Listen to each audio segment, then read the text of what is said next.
Welcome to educate 24H channel. आज की class में सेट चैप्टर से एक्सरसाइज 1.3 के प्रश्नों को सॉल्व करेंगे। तो बिना समय को वेस्ट किए आइए फटाफट 1 बाय 1 प्रश्नों को सॉल्व करते हैं। क्वेश्चन नंबर 1 जो कि बोर्ड पर इस प्रकार से है, रिक्त स्थानों में सबसेट है अथवा सबसेट नहीं है के चिन्ह को भरिए। तो पहला देखें 2, 3 एंड 4, 2, 3, 4 और यहाँ पर है 1, 2, 3, 4, 5। तो क्या 2, 3, 4 जो एलिमेंट हैं ये दूसरे में हैं? तो आप देख रहे हैं कि 2 भी है, 3 भी है एंड 4 भी है। तो क्या कहेंगे कि ये सबसेट है, सबसेट है। दूसरे में देखें A, B, C, क्या A, B, C इस सेट के अंदर मौजूद हैं? तो आप क्या देख रहे हैं, B है, C है किंतु A नहीं है, अर्थात क्या कहेंगे कि सबसेट नहीं है, दिस इज नॉट सबसेट। तीसरे पार्ट को देखें तो यक्स सच दैट, यक्स आपके विद्यालय की कक्षा 11 का एक विद्यार्थी है और दूसरा सेट है एक्स सच दैट आपके विद्यालय का एक विद्यार्थी है। तो निश्चित है कि कोई भी विद्यार्थी जो कि आपकी कक्षा का है जरूर आपके विद्यालय में भी माना जाएगा। किसी कक्षा का विद्यार्थी उस विद्यालय का भी विद्यार्थी होगा, अर्थात यह भी एक सबसेट है, सबसेट है। चौथे में देखें यक्स सच दैट एक्स किसी समतल में स्थित एक वृत्त है, किसी समतल में स्थित एक वृत्त है, जबकि दूसरे सेट का जो एलिमेंट है एक्स सच दैट एक्स एक समान समतल में वृत्त है जिसकी त्रिज्या 1 इकाई है। तो यहाँ पर आप देख रहे हैं कि ये दूसरे समतल में है जबकि ये दूसरे समतल में है, अर्थात दोनों का समतल का डिफरेंस है, अर्थात यहाँ पर सबसेट नहीं होगा, ये सबसेट नहीं होगा। पांचवें सवाल को देखें तो एक्स किसी समतल में स्थित एक त्रिभुज है, ये त्रिभुज है, और यक्स किसी समतल में स्थित एक आयत है। तो आप देख रहे हैं कि यहाँ पर पहले सेट के अंदर त्रिभुज है जबकि दूसरे सेट के अंदर एक चतुर्भुज है, अर्थात आयत है, अर्थात चतुर्भुज है, यानी दोनों एलिमेंट मैच नहीं करते हैं, अर्थात यहाँ भी क्या मानेंगे कि सबसेट नहीं है। 6 नंबर को देखें एक्स सच दैट एक्स किसी समतल में स्थित एक समबाहु त्रिभुज है। पहले सेट का जो एलिमेंट है एक समबाहु त्रिभुज है जबकि दूसरे सेट का जो एलिमेंट है किसी समतल में स्थित एक त्रिभुज है। तो कोई समबाहु त्रिभुज जरूर से जरूर किसी त्रिभुज का एक सबसेट होता है, कोई भी समबाहु त्रिभुज का एक सबसेट होता है, अर्थात क्या लिखेंगे, सबसेट है। Last question x such that x एक समप्राकृत संख्या है। समप्राकृतिक संख्या मीन्स 2, 4, 6, 8 जो 2 से डिवाइड हो जाए, और दूसरे सेट का x एक पूर्णांक है। तो पूर्णांक का मतलब हो गया 1, 2, 3, 4, 5, 6 ये सब। तो आप देखेंगे कि किसी भी पूर्णांक में जरूर से जरूर सम संख्याएं पाई जाती हैं, अर्थात पहले सेट के एलिमेंट जरूर दूसरे सेट में मिलेंगे, अर्थात क्या कहेंगे कि सबसेट है। 1.3 का आइए दूसरा सवाल देखते हैं। दूसरा सवाल कहता है जांच कीजिए कि निम्नलिखित कथन सत्य हैं या असत्य। तो देखें पहला स्टेटमेंट क्या कहता है कि एक सेट दिया गया है जिसके एलिमेंट A एंड B है, दूसरा सेट है जिसके एलिमेंट B, C, A है। तो कहता है इज नॉट सबसेट, कि पहला सेट दूसरे सेट का सबसेट नहीं है। तो जरा गौर करें, आप देखेंगे कि पहले सेट के जो एलिमेंट हैं वो एलिमेंट दूसरे सेट में मौजूद हैं, अर्थात पहला सेट दूसरे सेट का सबसेट है। लेकिन ये कथन क्या कहता है कि इज नॉट सबसेट, सबसेट नहीं है, अर्थात यहाँ पर जो सूचनाएं दी जा रही हैं सवाल के माध्यम से वे सूचनाएं गलत हैं, अर्थात ये कथन पहला कथन फॉल्स है, पहला कथन फॉल्स है। आइए दूसरा कथन देखें ए ई पहले सेट का एलिमेंट ए ई है, दूसरे सेट का element x such that x अंग्रेजी वर्णमाला का एक स्वर है, अर्थात दूसरे सेट में ए ई आई ओ यू मौजूद हैं और पहले सेट में ए और ई हैं। अब देखें कि पहले सेट के सभी एलिमेंट दूसरे सेट में मौजूद हैं, पहले सेट के सभी एलिमेंट दूसरे सेट में मौजूद हैं, अर्थात पहला सेट दूसरे सेट का सबसेट हुआ। और ये सवाल भी कह रहा है कि सबसेट है, अर्थात दूसरा जो कथन है वह कथन सत्य है, ट्रू है। तीसरा कथन 1 2 3 इज सबसेट ऑफ 1 3 5। क्या पहले सेट के ऑल एलिमेंट दूसरे सेट में मौजूद हैं? नहीं, all elements are not included in second set, अतः फर्स्ट सेट जो है वह सेकंड सेट का सबसेट नहीं है। लेकिन सूचना क्या मिल रही है कि सबसेट है, उपसमुच्चय है। तो यहाँ पर सूचना हमें गलत मिल रही है, अर्थात तीसरा जो सवाल है ये गलत है, असत्य है, फॉल्स है। नंबर 4 को देखें। एक सेट दिया गया है जिसके एलिमेंट ए हैं, दूसरा सेट है जिसके एलिमेंट ए बी एंड सी है।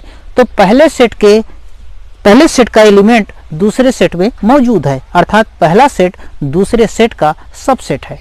और ये सूचना क्या दे रहा है कि सबसेट है। तो यहाँ पर क्या निष्कर्ष निकलता है कि ये जो कथन है सही है। First set is subset of second set, अर्थात ये कथन सत्य है, ट्रू। क्या कहेंगे? ट्रू। नंबर 5 देखें। एक सेट है जिसका एलिमेंट ए है, दूसरा सेट है जिसके एलिमेंट ए बी और सी है। अब देखें, कहता है कि first set belong to second set, first set belong to second set. क्या ये पूरा सेट इस दूसरे सेट में है? नहीं, पहला सेट दूसरे सेट के अंदर मौजूद नहीं है। एलिमेंट की बात यहाँ नहीं हो रही है, यहाँ कह रहा है कि first set belong to second set. तो यहाँ पर जो सूचना है वह सूचना क्या है? रॉन्ग है, गलत है, फॉल्स है। अंतिम सवाल, x सच दैट x संख्या 6 से कम एक सम प्राकृत संख्या है। 6 से कम सम प्राकृतिक संख्या है, अर्थात क्या क्या हो सकती है? 2, 4 एंड 6। क्या 2, 4 एंड 6 सेकंड सेट में मौजूद है? तो आप क्या देख रहे हैं, सेकंड सेट में है क्या? x सच दैट x एक प्राकृत संख्या है जो 36 को विभाजित करती है। तो 36 को विभाजित करने वाली कौन कौन सी संख्या हो जाएंगी? 1 हो जाएगी, 2 हो जाएगी, 3 हो जाएगी, 4 हो जाएगी, 6 हो जाएगी, 12 हो जाएगी, इस तरह से हैं। तो 2, 4 एंड 6 भी तो इसके अंदर मौजूद है, अर्थात फर्स्ट सेट के ऑल एलिमेंट, सभी एलिमेंट सेकंड सेट में इंक्लूडेड हैं, अर्थात first set is subset of second set. और अर्थात ये कथन हमारा ट्रू है, सत्य है। और इस तरह से क्वेश्चन नंबर 2 पूरा हुआ। क्वेश्चन नंबर 3 को आइए देखते हैं। क्वेश्चन नंबर 3 कहता है कि मान लीजिए कि सेट ए है, उसके एलिमेंट 1, 2, 3, 4 एंड 5 है।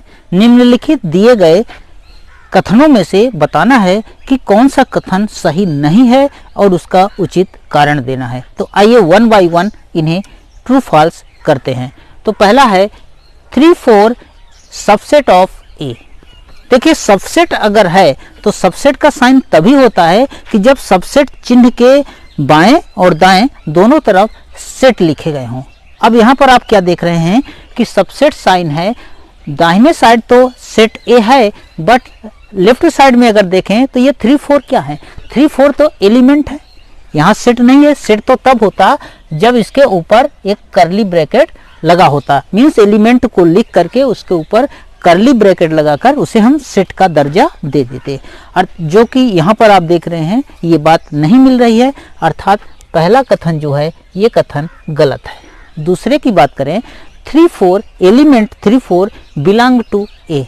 क्या 3 और 4 ये जो हैं सेट ए के अंदर मौजूद हैं? हाँ, मौजूद हैं, अर्थात दूसरा कथन सत्य है। तीसरे कथन की बात करें, 3 एंड 4 एलिमेंट 3 एंड 4 के ऊपर आप देख रहे हैं कर्ली ब्रैकेट लगा दिया गया, अर्थात एक सेट का दर्जा दे दिया गया। तो बिलोंग के सबसेट के लेफ्ट में और राइट में दोनों तरफ सेट लिखे गए हैं, अर्थात यहाँ पर यह कथन सत्य है। नंबर 4 की बात करें, 1 belong to A, means element 1 जो है सेट ए के अंदर है, ये बात सत्य है, अर्थात चौथा जो कथन है यह भी सत्य है। पांचवें कथन की बात करें, 1 is subset of A, 1 is subset of A. यहाँ पर सबसेट का साइन है तो इसके दाहिने और बाएं दोनों तरफ सेट मौजूद होना चाहिए। और यहाँ क्या आप देख रहे हैं कि लेफ्ट साइड में 1 तो एलिमेंट के रूप में है, सेट तो तब कहते कि 1 के ऊपर हम करली ब्रैकेट लगा देते, जो कि यहाँ पर नहीं पा रहे हैं। अर्थात ये जो पांचवा कथन है, स्टेटमेंट है, यह भी रॉन्ग है। नंबर 6 को देखें, 1, 2 एंड 5 इज सबसेट ऑफ ए। क्या 1, 2 एंड 5, 1, 2 एंड 5 को लेकर क्या किया गया, यहाँ पर एक सेट बनाया गया और कहता है कि this set is subset of set A.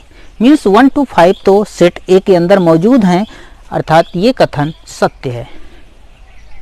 Number 7, 1, 2 and 5 belong to ए। यहाँ पर 1, 2 एंड 5 को एलिमेंट कहा गया। क्या 1, 2 एंड 5 को आप एलिमेंट के रूप में एक साथ देख रहे हैं, जैसा कि 3 एंड 4 एलिमेंट के रूप में है। इसी मॉडल में 1, 2 एंड 5 ये पूरा सेट, ये जो समूह है 1 to 5 एक साथ एलिमेंट के रूप में यहाँ पा रहे हैं, एक साथ नहीं।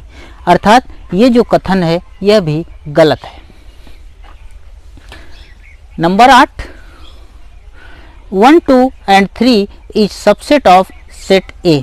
1, 2 एंड 3, क्या 1, 2 एंड 3 को लेकर यहाँ पर उसने एक सेट बनाया और ये सेट सेट ए का सबसेट कहता है। तो आप देख रहे हैं कि 1 एंड 2 तो यहाँ पर मौजूद हैं, but 3 is not available in set ए। 1, 2 के बाद जो ये तीसरा एलिमेंट 3 है, यह सेट ए के अंदर मौजूद नहीं है, अर्थात this set is not subset of A. Number 9, 5 belong to A. 5 is a element and कहता है कि 5 बिलोंग टू ए। 5 जो है सेट ए के अंदर है। आप देखें, क्या 5 एलिमेंट के रूप में सेट ए के अंदर है? नहीं है, अर्थात ये कथन भी गलत है। 5 is subset of A. Subset की बात आई तो यहाँ पर 5 के ऊपर एक करली ब्रैकेट होना, 5 इज सबसेट ऑफ ए तो क्या है कि 5 तो सभी सेट का, चाहे जो भी सेट हो, 5 सभी सेट का सबसेट होता है, अर्थात यहाँ पर यह कथन सत्य है। नंबर 11 की बात करें, 5 subset of A. 5 is subset of A. यहाँ पर 5 को एक सबसेट के रूप में बनाया गया, अर्थात कहता है कि 5 जो है इस सेट के अंदर मौजूद है। क्या 5 इस सेट के अंदर मौजूद है? नहीं, 5 सेट के अंदर मौजूद नहीं है, अर्थात this is not subset of A. ये स्टेटमेंट गलत है। इस तरह से सवाल पूरा हुआ। एक्सरसाइज 1.4 का आइए चौथा सवाल देखते हैं। चौथा सवाल इस प्रकार से है, निम्नलिखित समुच्चयों के सभी संभावित उपसमुच्चय को लिखिए। तो आइए पहला सवाल देखें कि एक सेट है जिसके अंदर एलिमेंट ओनली ए है। अब इस अकेले एलिमेंट वाले सेट के सभी उपसमुच्चय को लिखना है। तो आप जानते हैं कि जो 5 होता है, 5 is a subset of all set. 5 सभी सेट का उपसमुच्चय होता है। तो पहला तो उपसमुच्चय इसका हुआ क्या? 5। दूसरा उपसमुच्चय हुआ, केवल अकेला एलिमेंट है इसलिए आ गया सेट ए। इस तरह से 2 सबसेट तैयार हुए। आइए क्वेश्चन नंबर 2 पर देखें। तो इसके सभी उपसमुच्चय लिखना है। तो पहला तो उपसमुच्चय हो जाएगा 5, दूसरा हो जाएगा सेट ए, तीसरा उपसमुच्चय हो जाएगा सेट बी, चौथा उपसमुच्चय हो जाएगा ए एंड बी। और इस तरह से कंप्लीट सबसेट हुए 5 A B and A B. आइए नंबर 3 की बात करें। नंबर 3 के जो सेट है उसके एलिमेंट हैं 1, 2 एंड 3। अब 1, 2, 3 एलिमेंट को लेकर हमें सभी सबसेट तैयार करने हैं। तो पहला सबसेट होगा 5, दूसरा सबसेट होगा 1, तीसरा सबसेट होगा 2, चौथा सबसेट होगा 3, पांचवा सबसेट होगा 1 2, फिर होगा 2 3, फिर होगा 1 3, फिर होगा 1 2 एंड 3। इस तरह से आप देख रहे हैं कि कुल कितने सबसेट हुए, 1 2 3 4 5 6 7 एंड 8। लास्ट सवाल 5 is a 5 represent here a null set. यहाँ यानी यहाँ पर कोई भी सेट है ही नहीं। जब कोई भी सेट नहीं होता तो 5 का जो सबसेट होता है वह भी सदैव 5 होता है। और इस तरह से क्वेश्चन 4 कंप्लीट होता है। 1.3 का आइए देखते हैं पांचवा सवाल। पांचवा सवाल क्या कहता है कि पावर सेट ऑफ ए के कुल कितने अवयव होंगे। पावर सेट क्या है, घात समुच्चय क्या है। तो घात समुच्चय को आइए पहले समझें। अगर कोई सेट मान लीजिए ए है और उसका एलिमेंट 1 एंड 2 है, तो अगर 1 एंड 2 को लेकर के हम उप समुच्चय बनाए, सबसेट बनाए, तो क्या क्या सबसेट होंगे। एक तो होगा 5, हमेशा 5 होता है। दूसरा होगा 1, तीसरा हो जाएगा 2 और चौथा हो जाएगा 1 एंड 2। तो इस तरह से ये सब हुए subset.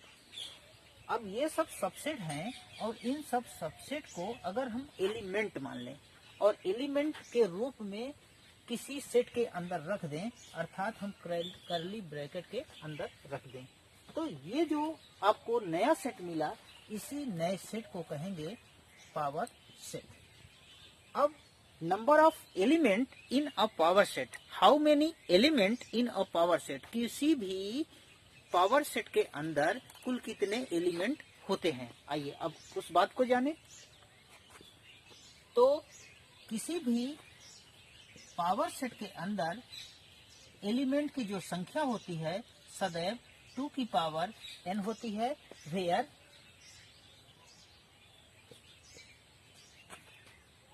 n is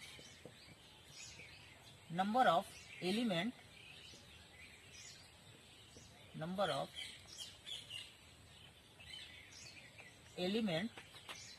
in set A, जहां पर n का मान सेट ए के अंदर उपस्थित अवयवों की संख्या है। अब आइए अपने सवाल पर। कहता है पावर सेट ऑफ ए के कितने अवयव होंगे यदि ए इक्वल 5। ए इक्वल 5 का मतलब ये है कि कोई सेट है जिसमें कोई भी अवयव नहीं है, मीन्स नल सेट है।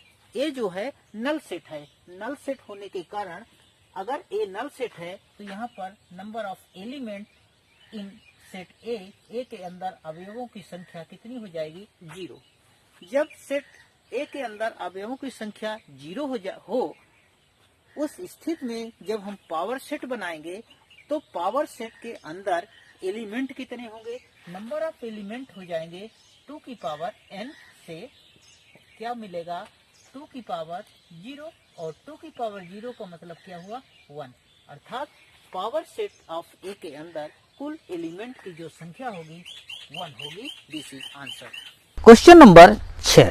क्वेश्चन नंबर 6 क्या कहता है, निम्नलिखित को अंतराल के रूप में लिखिए। मीन्स x की जो क्षमता है, x का जो मान है, कहां से कहां तक है। पहला सवाल, x such that x belong to r, x एक रियल नंबर है, where x is greater than -4 and less और इक्वल टू 6। मीन्स x का जो मान है वह -4 से बड़ा है, -4 नहीं, -4 से बड़ा है तथा 6 के बराबर है या फिर 6 से कम है।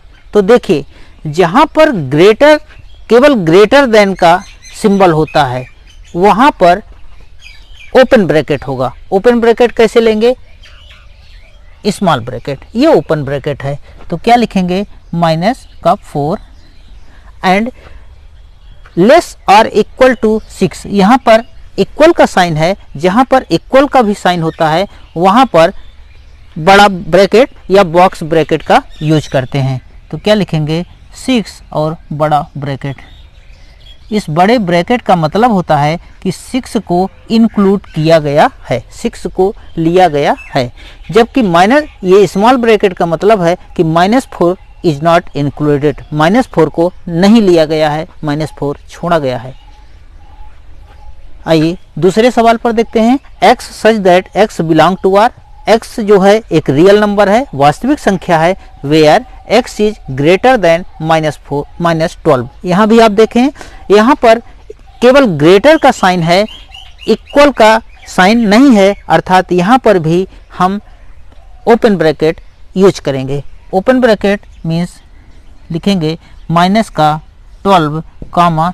अब यहाँ पर देखें केवल सिंगल ब्रैकेट कौन सा, लेस देन -10 मीन्स ऋण 10 से छोटा।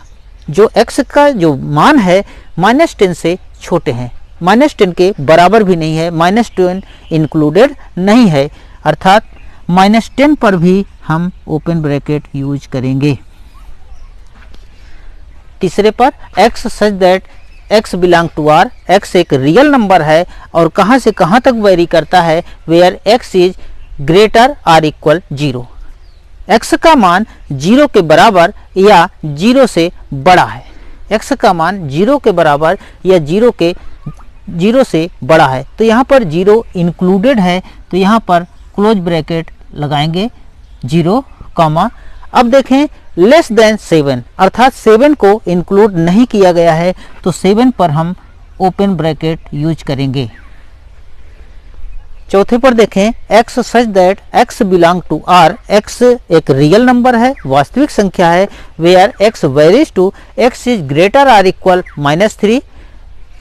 x is greater or equal 3। x का मान 3 के बराबर या 3 से बड़ा है तथा लेस आर इक्वल 4 4 के बराबर या 4 से छोटा है। मीन्स x का मान 3 से लेकर 4 तक है। अब दोनों जगह आप देख रहे हैं कि इक्वल का साइन है, अर्थात दोनों ही स्थानों पर हम क्लोज ब्रैकेट लगाएंगे, अर्थात क्या लिखेंगे 3 कामा 4 और दोनों ही जगह पर क्लोज ब्रैकेट।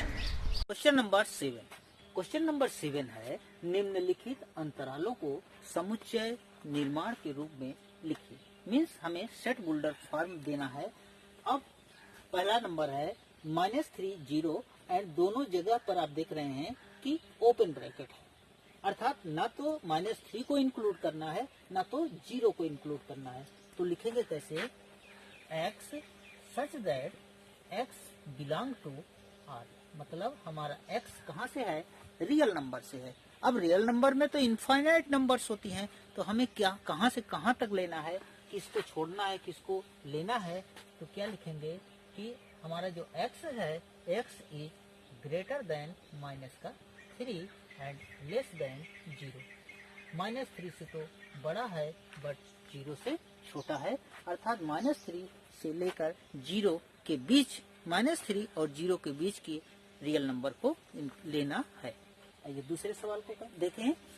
6 to 12 और दोनों जगह पर क्लोज ब्रैकेट है, अर्थात 6 को भी लेना है, 6 को भी लेना है और 12 को भी लेना है। तो लिखेंगे क्या x such that x belong to r।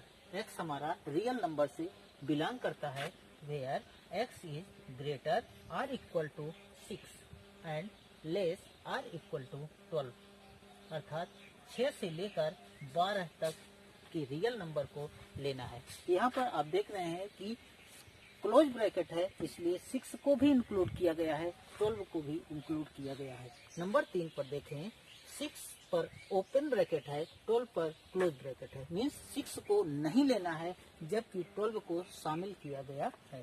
तो लिखेंगे x such that x belong to r। x हमारा रियल नंबर से बिलोंग करता है and where x is greater than 6। x 6 से बड़ा है, 6 को नहीं शामिल करना है, but less or equal to 12, 12 या 12 से छोटा है, 12 या 12 से छोटा है।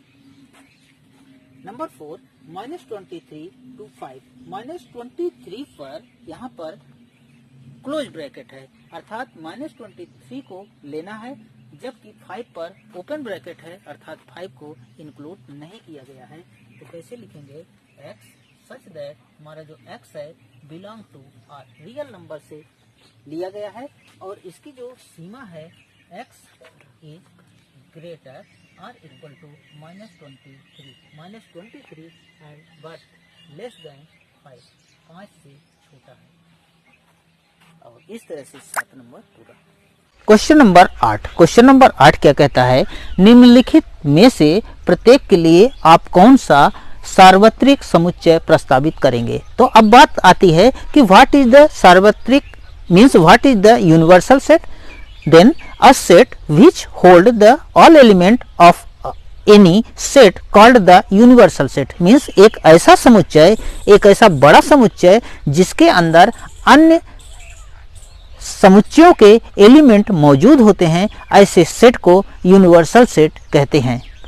अब देखें कि हम समकोण त्रिभुजों का जो समुच्चय है, ऐसे समुच्चय के लिए या इस समुच्चय का कौन सा यूनिवर्सल सेट होगा? हम किस सेट की इमेजिन करें, किस सेट को माने कि जिसके अंदर समकोण त्रिभुज भी समाहित हो जाएं? तो हम क्यों ना एक ऐसे सेट की इमेजिन करें जिसके अंदर ऑल टाइप ट्राइंगल हो, चाहे राइट एंगल हो, एक्यूट एंगल हो, ऑब्ट्यूस एंगल हो, इक्विलेटरल ट्राइंगल हो, कोई भी टाइप का ट्राइंगल हो, उस सेट के अंदर मौजूद हो। तो हम क्या कहेंगे कि इसके लिए जो यूनिवर्सल सेट होगा वो होगा सेट ऑफ ट्राइंगल, मीन्स त्रिभुजों का समुच्चय। त्रिभुजों का समुच्चय, अगर त्रिभुजों का हम समुच्चय बनाएं तो जाहिर सी बात है कि उस सेट के अंदर जरूर से जरूर समकोण त्रिभुज भी इंक्लूड रहेंगे। अब आइए इसे देखें, समद्विबाहु त्रिभुज का समुच्चय। अब एक ऐसा सेट फिर इमेजिन करें जिसके अंदर सभी समद्विबाहु त्रिभुज आ जाएं, तो हम क्यों ना फिर से माने कि त्रिभुजों का समुच्चय अगर आप लेंगे तो उसमें समबाहु भी आ जाएंगे, समद्विबाहु भी आ जाएंगे, विषमबाहु भी आ जाएंगे, समकोण भी आ जाएंगे, अधिक कोण भी आ जाएंगे, मीन्स ऑल टाइप ट्राइंगल उसके अंदर इंक्लूड हो जाएंगे। तो इसके लिए भी यूनिवर्सल सेट वही होगा, set of all triangle, set of all triangle, set of all triangle. Question number 9। Question number 9 कहता है समुच्चय ए के एलिमेंट 1, 3 एंड 5, समुच्चय बी के एलिमेंट 2, 4 एंड 6 एंड समुच्चय सी के एलिमेंट 0, 2, 4, 6 एंड 8 है। आपको बताना है कि इन तीनों समुच्चय का यूनिवर्सल सेट सार्वत्रिक समुच्चय कौन सा होगा। अब आई बात कि what is the universal set? A set which hold the element of A, B and C called the universal set of A, B, C. तो अब हम चेक करेंगे कि ऐसा कौन सा ऑप्शन है जो ए का भी एलिमेंट रखता है, बी का भी रखता है, सी का भी रखता है। जो ऑप्शन ए, बी और सी तीनों के एलिमेंट को होल्ड करेगा उसे हम क्या कहेंगे कि that is the universal set of A, B and C. आइए चेक करते हैं ऑप्शन से। तो ए के एलिमेंट 1, 3, 5 क्या इस ऑप्शन में है? यस, 1, 3 एंड 5 है। बी के एलिमेंट 2, 4 एंड 6, 2, 4 एंड 6 अर्थात ए का, बी का एलिमेंट है। आइए चेक करें क्या सी के भी एलिमेंट को होल्ड करता है? 0, 2, 4, 6 एंड 8 इसमें है। 0 तो है, 2 है, 4 है, 6 है, बट 8 नहीं है, अर्थात option A is not universal set of A, B and C. Option second की बात करें, 5 means there is no element, कोई भी यहाँ पर एलिमेंट नहीं है, अर्थात this is not universal set of A, B, C. आइए तीसरे की बात करें तो इस सेट में सेट ए के एलिमेंट 1, 3 एंड 5 मौजूद हैं। सेट बी का एलिमेंट 2, 4 एंड 6 मौजूद है। आइए सी के एलिमेंट की बात करें तो सी का एलिमेंट है 0, 2, 4, 6 एंड 8। क्या 0, 2, 4, 6 एंड 8 इस ऑप्शन में है? तो 0 भी है, 2 है, 4 है, 6 एंड 8 है। मीन्स हम क्या पा रहे हैं कि ऑप्शन जो 3 है यह ए, बी एंड सी तीनों सेट के एलिमेंट को अपने अंदर होल्ड करता है, रखता है, अर्थात this is the universal set of A, B and C. But अगर हम चौथे पर नज़र डालें तो यहाँ पर आप देख रहे हैं कि सेट ए के एलिमेंट 1, 3 एंड 5 है, बी के एलिमेंट 2, 4 एंड 6 है, सी के एलिमेंट पर नज़र डालें तो 0, 2, 4, 6, 8 क्या है? तो आप देख रहे हैं कि 2, 4, 6 एंड 8 तो है, बट यहाँ पर 0 नहीं है, अर्थात this is the not universal set. अर्थात ऑप्शन जो तीसरा है, this is the universal set of A, B and C.